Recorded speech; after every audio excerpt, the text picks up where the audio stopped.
Good morning. Good morning. This is now Bridge to a Better World. I'm Teresa Mitchell, And I'm Ani. and we'd like to just get started with today's show. First, a correction. Last week I said that Disney owned Fox, and that's not quite exactly correct. In the sale of Fox to Disney, Disney got 21st Century Fox, and Murdoch retained a plurality uh, for effective control of the news division. So Murdoch has 38% of the news division, and I'm not sure what percentage Disney has of it. It's not as much as 38%. And I don't know whether or to what extent the directorates interlock. So I apologize for the error. Disney owns some of Fox News, but not a controlling interest. And some of Fox, the whole media. They have the rest of Fox. They have Right. 21st Century Fox. So, and just before we start, we want to talk about climate today. But before we get started, I wanted And to. we shall talk about climate We today. shall talk about climate. But first, Well, there is news coming in since yesterday that Israel attacked Iran. This is nonsense, and it's interesting to see how it played out. Basically, a U.S. journalist interviewed an Israeli official and/or a State Department official, and the government of Israel is not confirming or denying that they attacked Iran. This is not how they would be acting if they actually had attacked Iran in any major way. And the Iranian government is walking it back. And what actually happened, if you watch the video, is that nothing happened. Maybe there was an electric drone up there, a quadcopter, and probably not. And they just got nervous and started shooting anti-aircraft artillery. And that's what you can see exploding in the video. You can't see any re-entry vehicles coming down. There is something that looks kind of like a mortar, but I'm not sure. It could be the AA battery, but it's definitely not an attack. And in any event, quadcopters can't fly from Israel to Iran. It's a long, long way. It is many, many miles, and they can't make it. So that didn't actually happen. And the Israeli attitude on it has been more of their Hasbara, which is Israeli official bullshit policy when it comes to war. So I just wanted to say that there hasn't been an Israeli attack on Iran. Maybe there will be. I don't know, but it hasn't happened. So the climate. and now on to the tempe of the show. Yeah. So Thanks for the updates. Very important. Thank you. An important day coming up this week. Earth Day. And is there? Oh, Earth Day. Yes, yeah. yes. This will be interesting to see how many suggestions we find that I don't know. What's the latest thing to cut back the BP carbon footprint? Gosh, I'm not being articulate, am I? The BP created a campaign years ago called the carbon footprint, an effort to blame the everyday person who has no power over climate change for climate change. And it worked really well, and people are everywhere trying to reduce their carbon footprint, which is not actually a bad thing in its, to the extent that it reduces some output, but it can't reduce major output because most of the output of carbon in the world is not in the control of consumers at all. So it's bogus. It's a misdirection, and I try to point that out every time it comes up, and it will come up a lot on Earth Day. But the thing we'd like to say is that things are way too far along for this sort of playing, for this sort of misdirection, which is what we get from capitalism. And even the New York Times has come out and admitted that China has a much better chance of actually affecting the progress of climate change with their state-directed effort to change from fossil fuels to wind and solar. They are quite successful, and they are supplying the world with wind and solar technology, and the U.S. is not. Why not? Because you can't necessarily get a short-term profit from converting. You can get a short-term profit from burning more fossil fuels, and that's what the United States is doing and is likely to do, unless there is socialism for the corporations, which very well might happen and is happening to some extent in the form of huge subsidies to polluting corporations to change to non-polluting energy sources. And I didn't want to just blah blah the first part of the show, so I keep stopping in case you want to hop in there. But, well, it was. I guess I had sort of a different direction to go, but it's okay. We can all do this. So the thing is, with Earth Day, I think every day is Earth Day. I think that we should, in fact, honor our sustaining planet. All the time, right? Because it sustains us, it gives us life. It is our holy home. And that, to me, makes it pretty important. It's sacred and it sustains us, right? Without the earth, we don't exist. And so that seems kind of basic. But there is so much to it, right? We know that climate change is happening. We know that it is dire. We know, right? Because we can feel it, we can perceive it, we can see the weather changes in our lifetimes. Whether we've been around on this planet for 25 years or 50 years or 75 years, we can see the weather patterns changing because they're changing right before our eyes. It's been drastic over the last 5 years with heat domes, with floods, with wildfires out of control, threatening major cities. We haven't seen really the last weather patterns like we have been seeing in the last several years. Like in Dubai. Most recently, right? The floods in Dubai. And so with that said, we know that it's happening. And we started, in fact, Earth, one of my very favorite planets. Indeed, it's really the one I'm most comfortable on.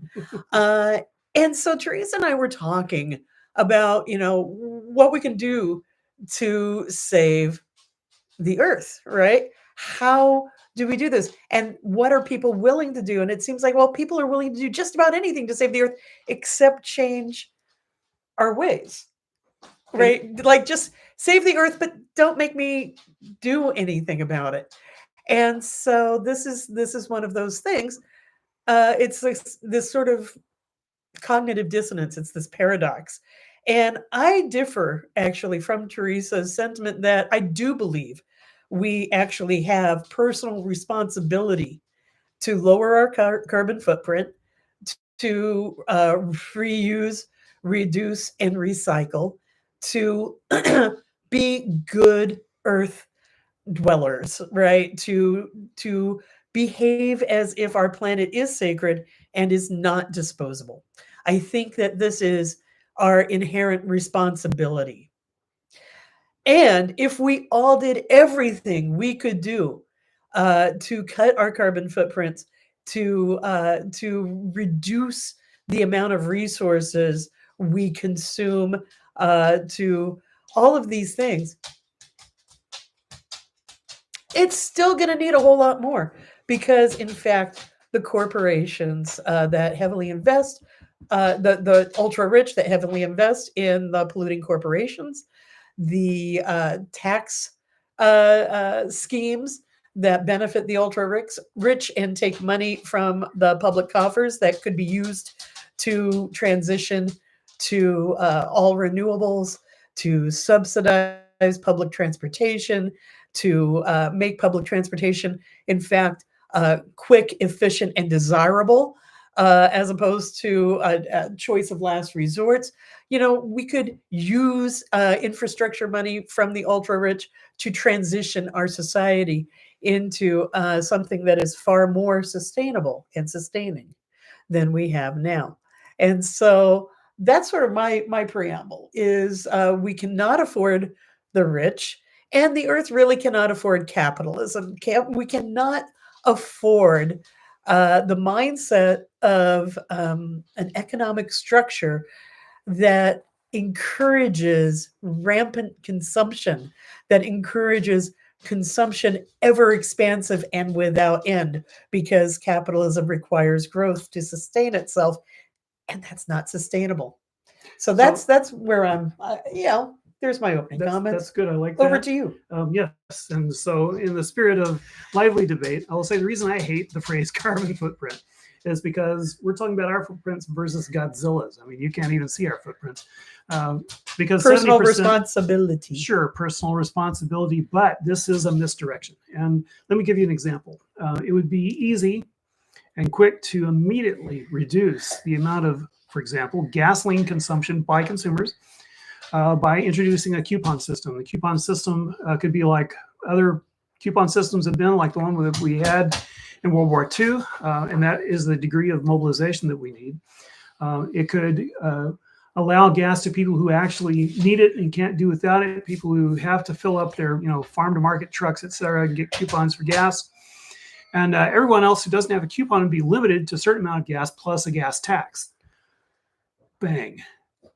Huge reduction immediately in gasoline consumption, because everyone would be looking at, do I really need, can I consolidate, speaking of carbon footprint, can I consolidate this trip to the grocery store? Everyone would be doing it, and it wouldn't be on people deciding that they're going to be virtuous. Let me give you a counterexample.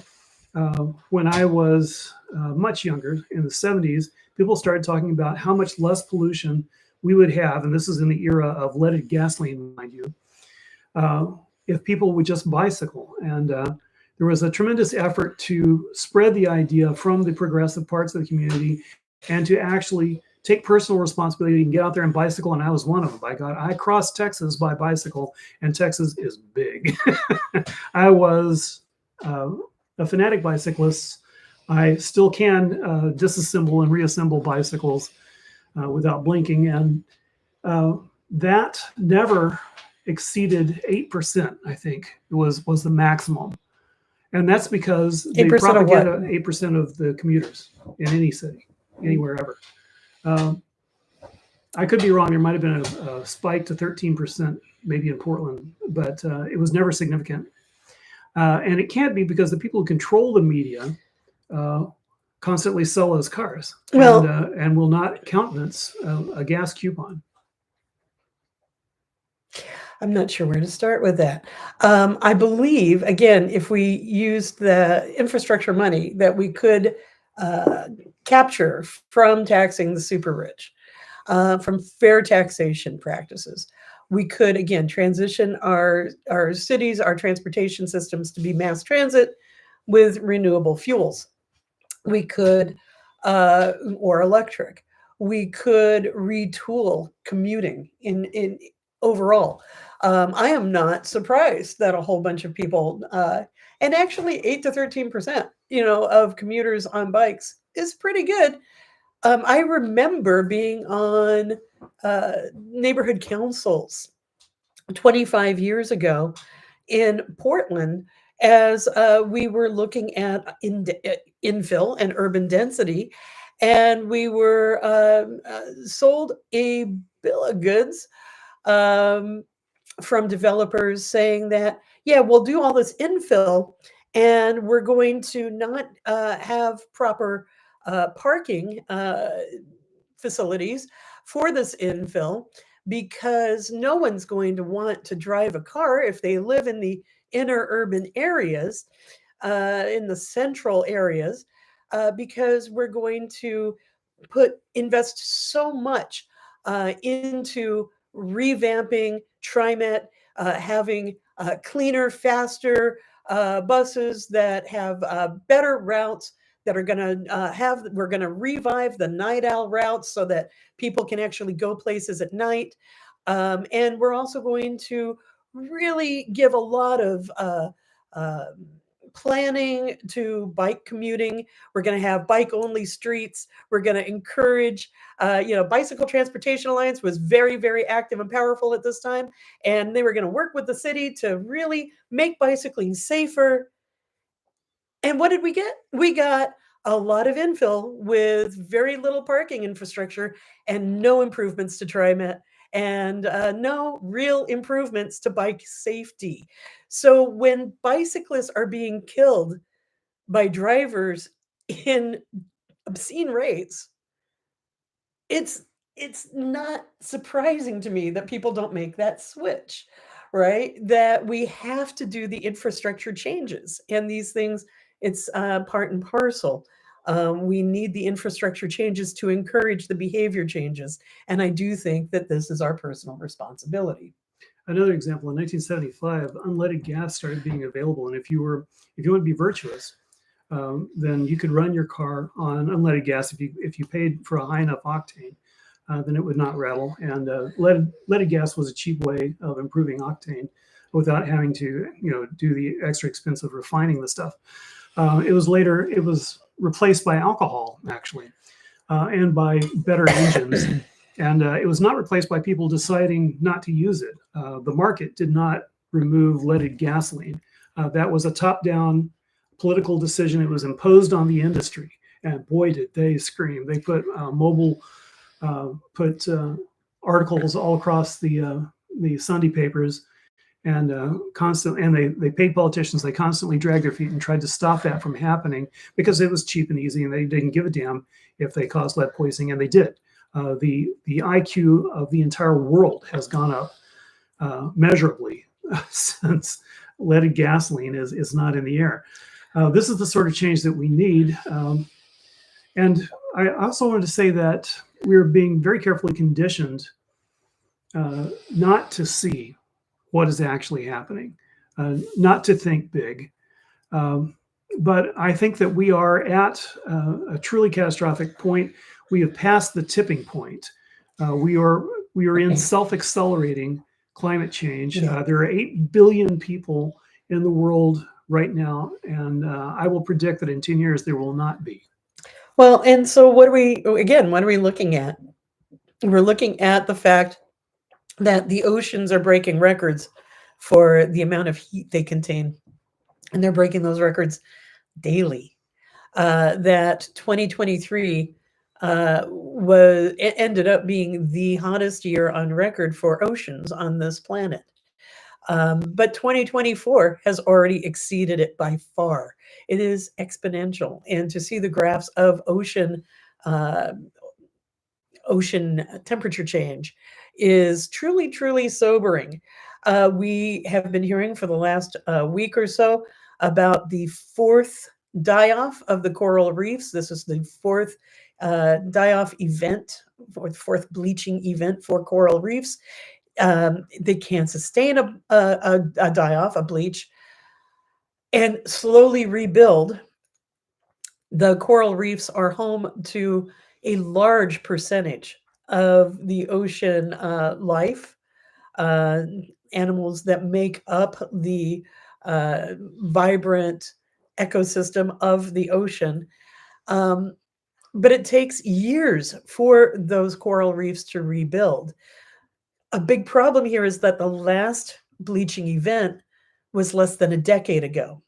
They have not had a chance to come back together, to be resilient, and already they are bleached again. And at some point, not so far off, marine scientists are fearing that they're not coming back. They aren't. I mean, they're absolutely doomed. There's no mechanism for them to come back. The oceans simply will get hotter. Right. And so again, this is a huge problem. It is a huge problem in terms of our weather patterns, because ocean temperatures, of course, have a lot to do with overall global weather patterns. It also has a lot to do with famine. As the oceans die, that's a huge amount of food source for the planet. The animals that live therein, the animals then that are eaten by land dwellers. And then, of course, people, are in that mix, both eating food from the sea itself and relying on the nutrition the sea provides to the rest of the planet for the rest of our sustenance. So again, this is kind of terrifying, right? And the reason why we wanted to sort of frame it in terms of what do we want, a planet we can live on or capitalism, is because these are mutually exclusive. As the super rich of sort of continuously erode the tax base from the public coffers by sort of pushing the most regressive tax programs, using their concentration of wealth and power to do so. Remember, they are also the major shareholders in the polluting industries, and each of them use more resources and have a larger carbon footprint, dare I say, Teresa, Well, than any of us. that applies to them, Because, sure. well, no, it applies to us too, my dear. I don't think that we can give regular folks a pass. We have to, hate to go all Obama on us, but we have to be that change, right? It's not like we can just sort of sit around and consume thoughtlessly and expect everyone else to change around us. We are a part of that change. Okay. It's an energetic thing. It's a spiritual thing. It's a personal responsibility thing. It's we need to make this change together and escape capitalism, which is a death cult. Okay, yes. But I want to dig down on how that's done. I mean, for example, we can't have tobacco industry ads on the television anymore. You don't have Marlboro Country where these amazingly handsome tough guys are smoking cigarettes. And the cigarette industry is commanded to put warnings on every pack. Now imagine that the truck industry, the light truck, pickup truck industry, and the car industry were forced, for every car ad that showed how cool it was to get around and have the freedom of a car, they had to pay for a bicycle ad that showed how cool it was to have a bicycle and get around on a bicycle. This is how things change. They're mandated. But first, we have to make the streets safe for bicyclists. Well, sure. And we were talking about how the Pentagon is a huge polluter, is the largest institutional polluter that can be found. And how much do we talk about the Pentagon? A half. This is something that comes up every now and then, and boy, does it get shouted down and covered up. But it's still true that half of the U.S. budget is either for the Pentagon or for debt service on the Pentagon. And the next budget has $1.1 trillion marked for the Pentagon. And we cannot challenge that. We have 1,000 bases and installations around the world. We American taxpayers are burdened with this idea that the U.S. should occupy and dominate the world. And practically none of us agree with that. Practically none of us think that's a good idea. Does it matter? The rich rule. Who controls the Supreme Court? A vast majority of the U.S. population wants access to abortion. The majority of the Supreme Court does not. Why? Because big money got Trump in power. Big money got Mitch McConnell in power. Big money got the Republican Party to shout their bogus morality to get people to do virtue signaling by saying they're against abortion. And so the Supreme Court is chock full of fanatics who shut it down. We're being ruled by the rich, and we need to look at that. It has to stop. It won't stop now unless there's only two ways I can think of it. One is more likely than the other, unfortunately. The unlikely way is that people like us shout and scream enough about it that the rich get the idea and dial it back, and we go back to a tax structure that is more like the 1950s and 60s, in which a great deal of prosperity was spread around. Not equally, but it was there. And the other way is absolute collapse. Some series of disasters hits all of us so hard that capitalism cannot maintain itself, and that is difficult to imagine. But it's happening. It's happening right now, and I thought of an Emily Dickinson poem that applies to it. And if I can find it on my phone, I want to read it. It's a very short poem. But I seem to have put it somewhere else on my phone. Well then, so what can we do as we approach Earth Day? I just want to say my earliest memories of Earth Day, being born in the mid 60s, I remember attending Earth Day events. I found it. Go ahead. With my family as a small child. some of the very first Earth Day events in the early 70s. And I remember them being sponsored by Georgia Pacific. And I remember getting a little pine seedling handed to me as a small child at an Earth Day event from the Georgia Pacific Company. They had already co-opted it by then. And this was like really one of the first Earth Days, because by the time I ran away from home, that tree was threatening the foundation of the house, because my family allowed me to plant the little seedling wherever I wanted it to, not believing that it would actually live. It did. That's funny. My dad had to cut it down. It's true. Because, in fact, they shouldn't be planted directly next to your house in the flower bed by a 5-year-old. Anyways, I digress. That there is that disconnect, right? When we see large Earth Day events who are sponsored by the corporations that are actively killing the planet because it gets them some good press. It is important to call that out. It is important to talk to each other about greenwashing. It is important to talk to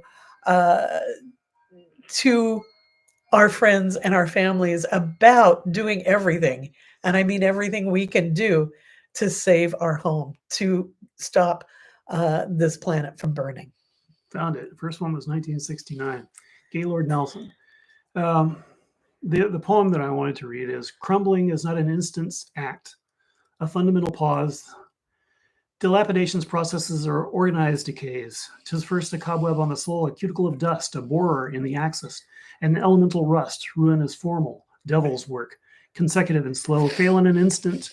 No climate did. I took some liberties with that. Mm-hmm. Slipping is crash's law. That's Emily Dickinson. I don't think that can be sung to the tune of Gilligan's Island, though. Oh, let's see. Crumbling is not an instant act, a fundamental pause. Oh, okay, can be. Processes cool. Are organized decays. I just wanted to make sure that my, maxim has held that all Emily Dickinson poems can be sung to Gilligan's Island. So far, so good. Because I would not stop for death, he kindly stopped for me. Okay. I digress. I was going to start clapping. Yeah, no, don't do it. So, anything else from you, my dear? Well, I just want to say that climate is something that I started fretting about hugely when and you did too, when we were doing our broadcast many years ago. We've been talking about this for many years, and we've seen this catastrophe coming and felt like Cassandra the whole time. It's, as I'm saying, we've gone past the tipping point, and now people are talking seriously about the crazy ideas, the ideas we never wanted to get to, the things that would be so insane, but could only be done in the absolute worst emergency, blocking the sun. Well, now we're talking about that. And guess who's going to step to the fore to supply the chemicals? It's going to be the big companies that do the worst polluting. So we need to destroy capitalism. It goes back to that. And we have to see capitalism first. First, we have to see how we're ruled. Must crush capitalism. Yes. Every program, I think we can take that as the subtext. Must crush capitalism. We should be able to before it crushes us. That clip from The Simpsons where Lenin comes back to life and says, "Must crush capitalism." It's true. What do we replace it with? Well, hopefully we replace it with something that makes sense in a way that respects the resources, the finite resources of this planet, and make sure that we are holding a balance. That is really the thing. Well, just regulate the worst of it. We all get to live. Yeah. Well, I want to thrive. I want a planet that thrives. I would like to actually have a sense of belonging in a functioning, codependent ecosystem. I want to be a part of the web. I don't want to dominate the web. I don't want to destroy the web. I am a part of the web of life that contains us all. I really do think that it's important to look at it holistically. Sorry, that thought just ran straight out of my head. To look at it holistically, to know that, that's where it was going. There's a lot of folks that have uh, taken on the environmental mantle to uh, say that humans actually are out of control, and humans don't belong here. And I just want to call absolute hogwash on that. Humans have lived sustainably with this planet for a long time, right? It's our industrialism that has come up to the fore over the last couple hundred years that is really doing the harm. So, for millennia, people have lived in balance with the planet. People have paid attention to the ecosystems and seen ourselves as a part of them. And that is, in fact, what we need to do again. I am in favor of people. I love people. Some of my best friends are people, and we belong on this earth. We are Earthlings, right? Um, we have to, however, live like we are a part of it and not just on top of it, endlessly consuming it all. And by the way, to say that we must see how we are ruled is class consciousness. To demand the needs of the 99% overrule the profits of the 1% is the dictatorship of the proletariat. Scary term, but all it means is that the 99% rule when it's absolutely necessary, and here it is. So I want to remind you, you are in fact watching This Is Now Bridge to a Better World. I'm Ani, I'm Teresa. and we are with you live streaming every Friday morning. You know, here we are, and we thank you very much for joining us. Please do hit the like button as you watch this video. Hit the like button, subscribe to our channel if you haven't already, join the scores of people who have done so, and it's great. It's great to spend Friday mornings with you. Do you have anything else, Therese? I just think that we should be able to instantly Photoshop little berets with red stars now. Don't you think that would look good? No. So, yeah, that's more your style.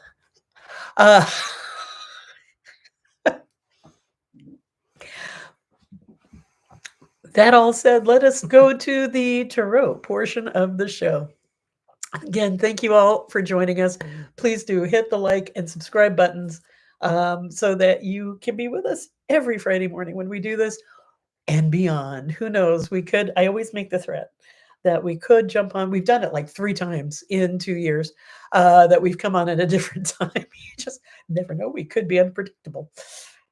So I have tarot on this week that honors the earth, on this week that hopefully we can honor each other and really speak to our kindred friends, our family, our community members, our co-workers, our nurses, wherever we find people.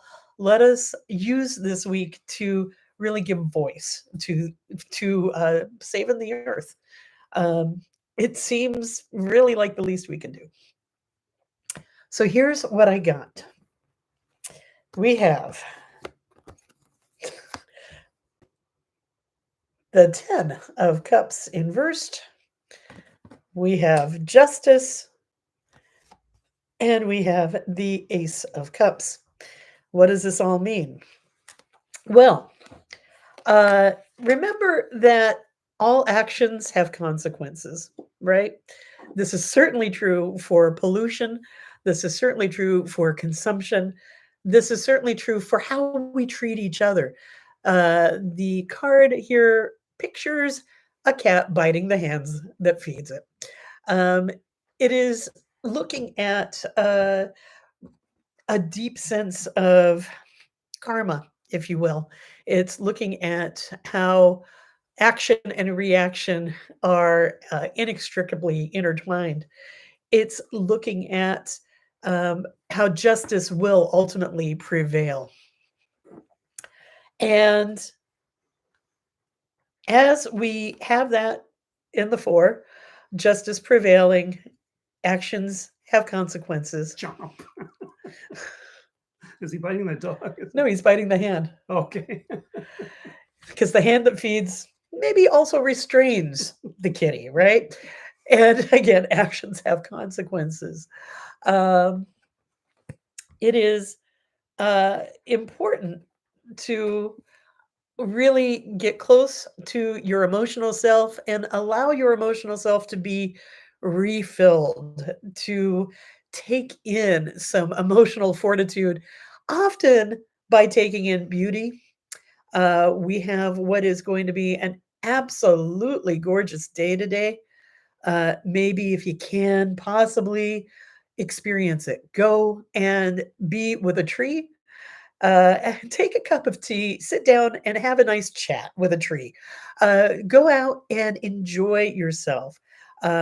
Be in the breezes, be in the sun, and fill up with this refreshed, renewed, beautiful, sunny energy because we have some work to do. And this is, in fact, the work that we are doing.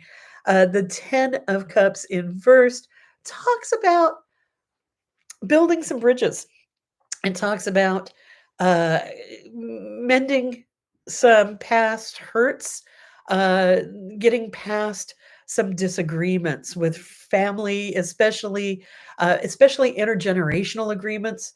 Oftentimes, there is a not seeing eye to eye. There is a tussling. There is a blaming. There is name calling. There's these kids today and fucking boomers.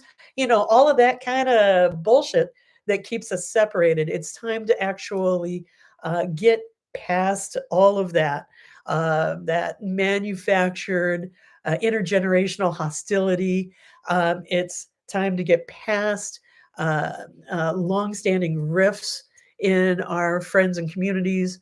It's time to do deep healing work so that we can, in fact, be with each other as we need to be as we carry on, let's just say, the quintessential work of saving our very home, this planet Earth. And that is what I have for the Tarot this week. I want to thank you all for joining us. We have coming right up in just a couple of weeks, we have May Day. So next week, I think we will be looking at May Day as we head into that holiday. We have next Tuesday is the full moon, and a lot of folks celebrate that as a lunar Beltane or lunar May Day. If you want to go by the lunar calendars, that's the full moon in Scorpio. But it is a time to have fun, a time to connect, a time to be joyous, a time to celebrate, a time to be creative. And so, with that, move forward into this joyous holiday season, and have a time of connection and fun as we save the planet. Right on. I believe you were saying today is Bicycle Day. Oh yeah, right. 1943, so 81 years ago, Albert, what's his name? Discovered acid on his bicycle ride home. Good old what's his name? Yay bikes, yay acid. I mean, yay consciousness changing. And let's celebrate, in fact, the beauty of this world together. Cheers. Thanks for joining us. Our love goes out to you and to all the ships at sea. Do, do, do, do, do, do, do, do, do, do, do, do.